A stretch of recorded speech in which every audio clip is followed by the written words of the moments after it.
de tous les partis politiques à Bargny, sauf le Parti socialiste et l'APR que je représentais, parce que Bargny avait senti qu'il fallait absolument apporter une alternance à une gouvernance locale de plus de 35 ans. Parce qu'à un moment donné, c'est une insulte à l'intelligence de tout le monde que de vouloir implanter quelqu'un de manière indéterminée. Donc, mais le parti, je pense que la chute de Benno Bokk Yakaar à Bargny m'a été imputée. C'est sûr. M'a été imputée. Et dès le lendemain, et ce qu'il faut savoir, et que j'ai occulté à l'entame de mon discours, c'est que la structure des cadres du parti, les textes fondateurs même, et Ndeye Nam Diouf, qui est l'actuelle directrice de la structure de l'alphabétisation nationale, menton, les textes de la structure des cadres, c'est moi qui les ai confectionnés. Pour vous dire que j'ai eu véritablement un élan, un engagement total dans le développement de ce parti. Je ne vous dis pas, à Ziguinchor, j'ai installé le parti parce que j'ai enseigné là-bas. À Thiès, j'ai enseigné à l'université de Thiès pendant tout ce temps-là. Je pense que mon élan politique m'a amené à m'intéresser partout au Sénégal où je pouvais trouver de la ressource intellectuelle pour véritablement partager ma conviction républicaine. Et le discours de Macky Sall, je vous assure que Macky, je ne sais pas qui, mais moi, Macky m'a embobiné dans son discours. Je fais partie de ceux que Macky Sall a trompé d'abord avant de trahir. Parce que j'ai cru au pied de la lettre le discours de Macky Sall.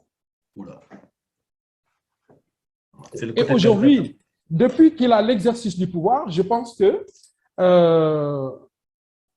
moi, c'est extraordinaire. Qui pourrait me dire que Macky Sall pourrait vassaliser les institutions de la République pour pérenniser son pouvoir? Ce n'est pas possible. Alors que Macky a toujours eu cet élan généreux, ce discours républicain de l'état de droit, de la règle pour tout le monde, générale et impersonnelle, voire cette pratique politicienne de ce parti qu'on a créé de nos propres mains. Je vous assure que mon amertume est indescriptible. Mais Amadou, juste une question. Au-delà de ce développement que tu viens de dire là, moi, les gars de la paix, à un moment donné, je les ai côtoyés lors de l'élection présidentielle. Hein, j'étais grand, et puis bon, ben voilà, il y a certains cadres que j'ai rencontrés, il y a eu des échanges, mais j'avais remarqué que, franchement, ceux qui étaient en face de moi, ce n'étaient pas des cadres, c'était des simples militants. Ce que à l'époque, c'est en 2019, les apéristes de Paris disaient effectivement que c'était des cadres. Pour moi, ce n'était pas des cadres, c'était juste des militants. Parce qu'en fait, être un cadre, ça veut dire que quelque part, il faut que tu aies de la bouteille politique, il faut que tu aies, il faudrait que tu sois bien structuré dans ta tête, il faudrait que tu sois... C'est-à-dire qu'il y a certains manquements. Moi qui suis militant, qui a été militant au Parti socialiste pendant plus de 25 ans, je n'ai pas senti ce militantisme-là chez les apéristes. De telle façon qu'à un moment donné, je me suis toujours posé la question sur le fond et fondamentalement.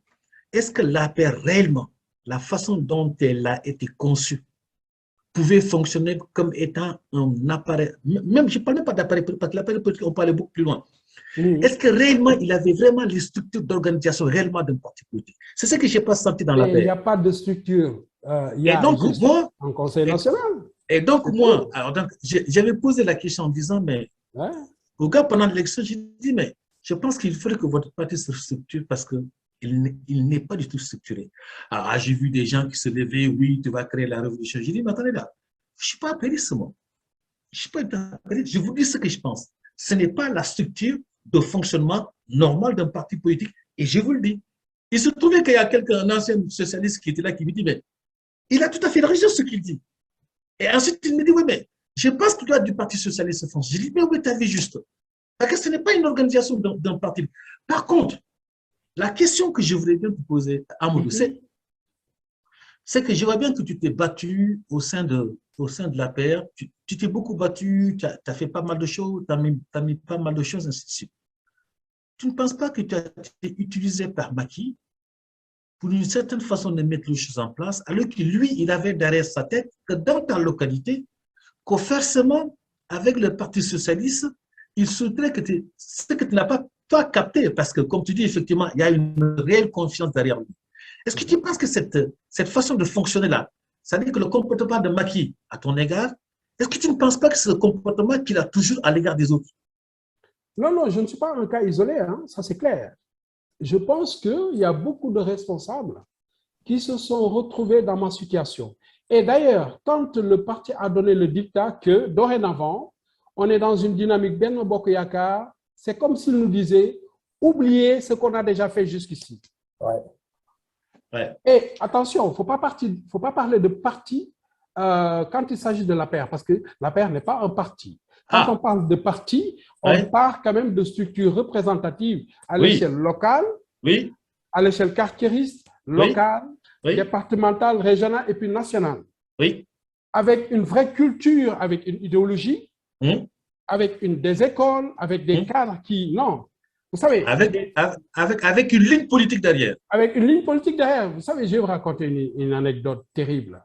Vous savez, j'ai mis des années pour identifier, je vous l'avais dit, faire une cartographie des compétences à l'échelle du département de Rufisque.